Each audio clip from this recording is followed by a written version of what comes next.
Rosa, na ang tumbok nun ay ang SM, na malaking SM sa Santa Rosa. Bukod doon, ano pa pong magiging development? Eto po, panoorin nyo siya. May ano na yung paper. Yan yung SM? Hindi po, wait lang. Hindi yan ang SM. Ito may rako yun. Ay, ganyo, panoorin nyo kasi. Leo Verde. Here in Nuvali, and of course, the 1.5 billion peso Park Inn International Hotel investment. This is the 2025 September updates only here Latest in yan Metro ha? Santa Rosa, September update yan.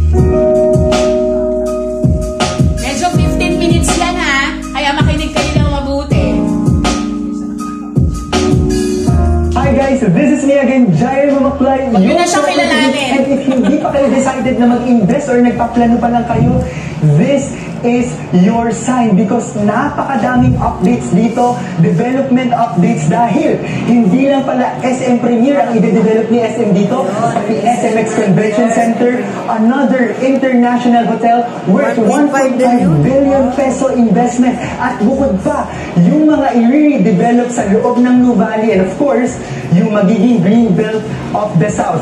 Ilan lang yan sa mga iikutan natin mamaya at i-update ko yung mga ongoing construction here. Lagi ko itong sinasabi, hanggat may nakikita kayo na crane, this is your best time to invest.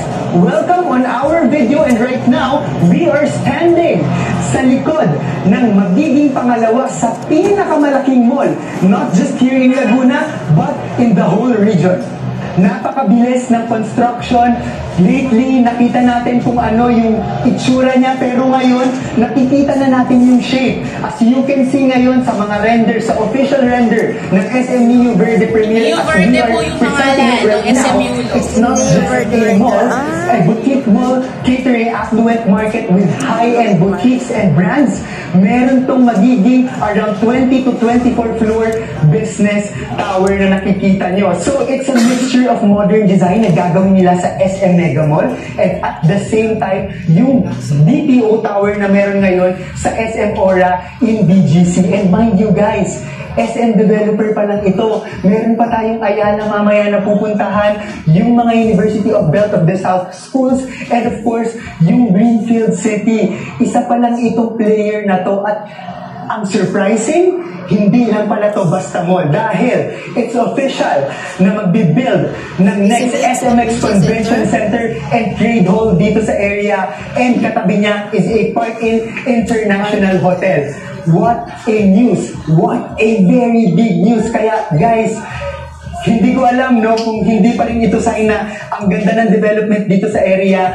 Kung ano yung nangyayari sa BGC dati, sana wag nyo sayangin, lalo na may pre-selling investment pa tayo. So again, we are here in the area of SM, not just a mall, but another trademark or landmark such as SMX Convention Center and Park Inn International Hotel. Punta naman tayo sa ibang developments.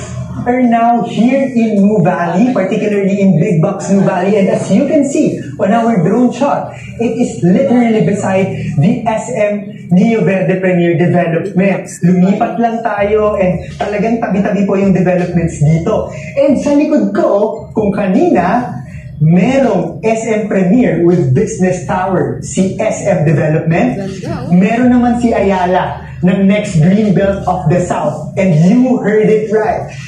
Dito sa pinapakita natin ngayon, ongoing construction, it's really massive at ayan po ay magiging Soledad 4 extensions and pegged to be the next green belt of the South. As you can see sa facade at yung interior niya, very green belt inspired at nire-ready ito ni Ayala, pantapat nila sa SM Neo Verde Premier na magkikater din ng affluent market at napakadami din pong stores, not just your usual stores, but high-end brands na ikikater itong si Ayala Mall, which is pegged to be the next green Greenbelt. At nakikita nyo naman ngayon sa mga official renders ng Ayala brand, talagang upscale siya, very Greenbelt yung itsura, but very modern also. So ito yung isa sa mga projects ngayon ni Ayala, a billion worth project na i-upgrade ang kanilang mga existing landmarks such as Glorieta, such as Greenbelt in Makati, and ito na nga, outside Makati, dinedevelop nila ito. And